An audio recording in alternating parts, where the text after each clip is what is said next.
안녕하십니까? 제 이름은 한상진, 올해 68입니다.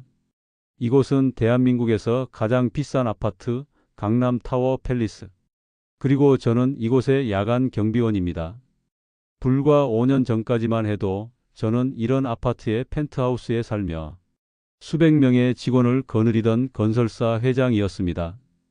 믿었던 동업자의 배신은 제 평생에 공든 탑을 하룻밤에 잿더미로 만들더군요. 아내는 이혼 서류를 내밀었고 자식들은 제 빚을 감당할 수 없다며 등을 돌렸습니다. 모든 것을 잃고 길거리에 나앉기 직전 옛 부하 직원의 도움으로 간신히 이 경비원 자리를 얻었지요. 매일 밤 저는 이 거대한 로비에 유령처럼 서 있습니다. 제가 한때 입었던 것과 비교할 수 없이 낯선 이 싸구려 폴리에스테르 제복은 마치 제 실패를 온몸에 두른 낙인과도 같습니다. 술에 취해 비틀거리는 젊은 부자들, 명품 쇼핑백을 양손 가득 들고 들어오는 사모님들. 그들은 저를 보지 못합니다. 저는 사람이 아니라 그저 자동으로 문을 열어주는 로비의 센서 같은 존재일 뿐이지요. 한때는 모두가 제 앞에서 90도로 허리를 숙였는데 말입니다.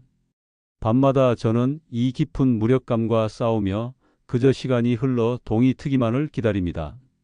그녀를 처음 인식하게 된 것은 이곳에서 일을 시작하고 석 달쯤 지났을 때였습니다. 1701호에 사는 여자. 입주민 카드에는 윤서연이라는 이름이 적혀 있었지요. 유명한 기업의 회장 사모님이라고 했습니다. 그녀는 50대 초반으로 보였지만 철저한 자기관리로 40대라 해도 믿을 만큼 아름답고 우아한 여자였습니다. 하지만 그 화려함 속에는 어딘지 모를 깊은 그늘이 있었습니다. 늘 혼자였고 표정은 그림처럼 차가웠지요. 저는 매일 밤 그녀가 들어오고 나가는 것을 보았습니다. 그녀는 제게는 그저 또 하나의 제가 잃어버린 세상을 상기시키는 고통스러운 존재일 뿐이었습니다. 그날 밤 모든 것이 바뀌었습니다. 장대비가 쏟아지는 밤이었습니다. 자정이 가까워 오는 시간 그녀가 로비로 들어섰습니다. 비에 젖은 채 한 손에는 찢어진 쇼핑백을 다른 한 손에는 살이 부러진 우산을 들고 몹시 난처한 표정을 짓고 있었지요. 저는 저도 모르게 경비실을 뛰쳐나가 그녀에게 다가갔습니다. 사모님, 괜찮으십니까? 저는 그녀의 손에서 젖은 짐들을 받아들었습니다. 다른 입주민 같았으면 신경도 쓰지 않았을 겁니다.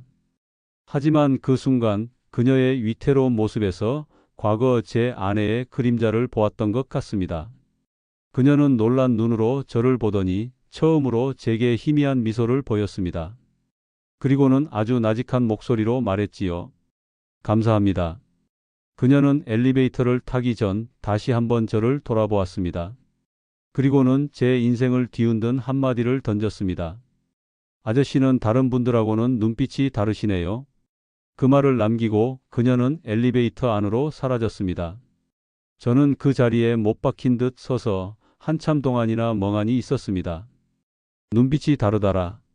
지난 몇 년간 그 누구도 제 눈을 똑바로 봐준 사람이 없었습니다. 그런데 그녀는 저를 보았던 겁니다. 경비원 제복 속에 숨은 68 늙은이의 텅 빈 눈동자를. 그날 이후 제 시간은 더 이상 무의미하게 흐르지 않았습니다. 저는 매일 밤 그녀를 기다렸습니다. 그녀가 로비를 지나는 그 짧은 순간이 제 하루의 유일한 의미가 되었습니다. 그날 이후 저의 밤은 더 이상 회색빛이 아니었습니다. 저는 매일 밤 그녀 윤서연 사모님이 로비를 지나가는 그 순간을 기다렸습니다. 그녀는 약속이라도 한 듯 매일 밤 저를 향해 희미하게 미소를 지어주었고 저는 그 미소 하나로 하루를 버틸 힘을 얻었습니다. 어느 추운 겨울밤이었습니다. 자정이 넘어 로비의 공기가 뼛속까지 시려올 무렵 그녀가 들어왔습니다. 그리고는 제게 다가와 따뜻한 캔커피 하나를 불쑥 내밀더군요. 고생 많으세요. 밤에는 추우실 것 같아서요. 그녀의 손끝이 제 손등에 스치는 순간 뜨거운 전류가 온몸을 관통했습니다. 저는 아무 말도 못하고 그저 고개만 숙였지요. 그녀는 그런 저를 보며 작게 웃고는 엘리베이터로 향했습니다.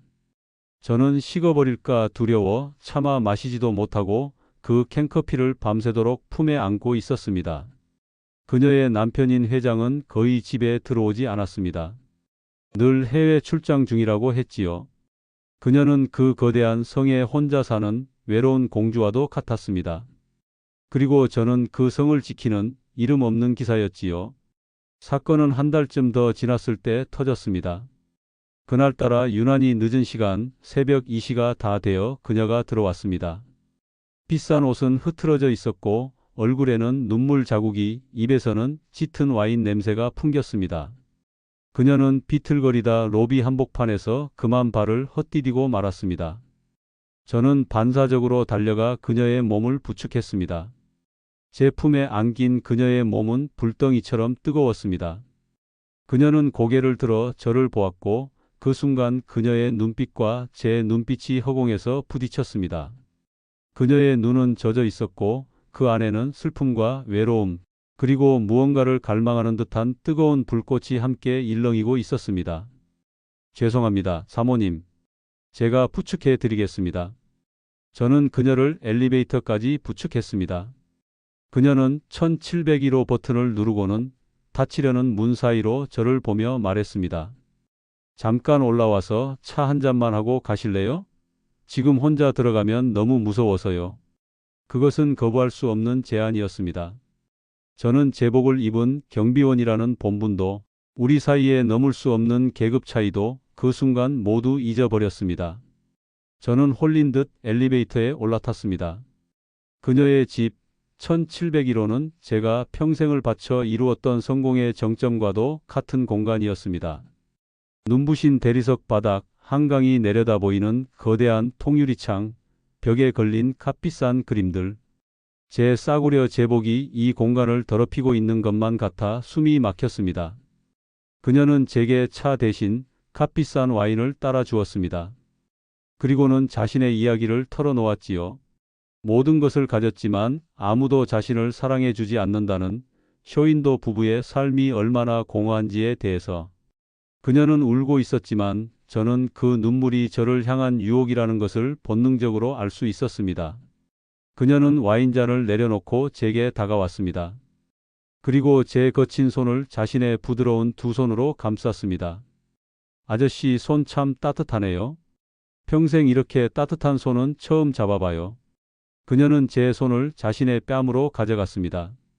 저는 차마 손을 뗄 수가 없었습니다. 그녀의 뜨거운 눈물이 제 손등 위로 떨어졌습니다. 이윽고 그녀는 고개를 들어 제 입술에 자신의 입술을 포겠습니다. 달콤한 와인 향과 함께 그녀의 모든 것이 제게로 쏟아져 들어왔습니다. 저항할 생각조차 하지 못했습니다. 아니, 저항하고 싶지 않았습니다. 수십 년간 잊고 살았던, 아니 잊은 척하며 살았던 사내의 본능이 화산처럼 폭발했습니다. 그 순간 저는 더 이상 초라한 경비원이 아니었습니다. 저는 이 성의 주인이었고 그녀는 나의 여왕이었습니다. 그날 밤 이후 저의 세상은 완전히 뒤바뀌었습니다. 저는 더 이상 경비원 제복을 입은 죄수가 아니었습니다.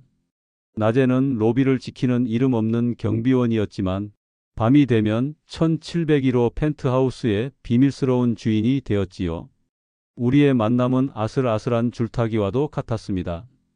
그녀는 제 근무 시간에 맞춰 일부러 로비의 인적이 드문 곳으로 저를 불러냈고 우리는 CCTV 사각지대에서 짧은 입맞춤을 나누었습니다. 모두가 잠든 새벽, 저는 비상계단을 통해 그녀의 집으로 향했습니다. 그녀의 품에 안겨 밤을 보낸 뒤 동이 트기 전에 다시 제복을 입고 경비실로 돌아오는 생활의 연속이었지요. 두려웠지만 그보다 더 큰 희열이 저를 지배했습니다. 저는 다시 한 명의 남자가 되었고 세상의 꼭대기에 다시 오른 것만 같았습니다. 저는 그녀를 진심으로 사랑하게 되었습니다. 하지만 마음이 깊어질수록 불안감도 함께 커져갔습니다. 과연 이 금지된 사랑의 끝은 어디일까? 운명의 날은 예고 없이 찾아왔습니다. 그날도 새벽녘에 그녀의 집에서 나와 직원용 엘리베이터를 타고 로비로 내려왔습니다. 그런데 1층 문이 열리는 순간 제 심장이 멎는 것 같았습니다. 로비 입구에 검은색 세단 한 대가 서 있었고 차에서 내린 한 남자가 저를 스쳐 지나갔습니다. 그녀의 남편 윤 회장이었습니다. 그는 저를 그저 투명 인간처럼 길가의 돌멩이처럼 스쳐 지나갔습니다.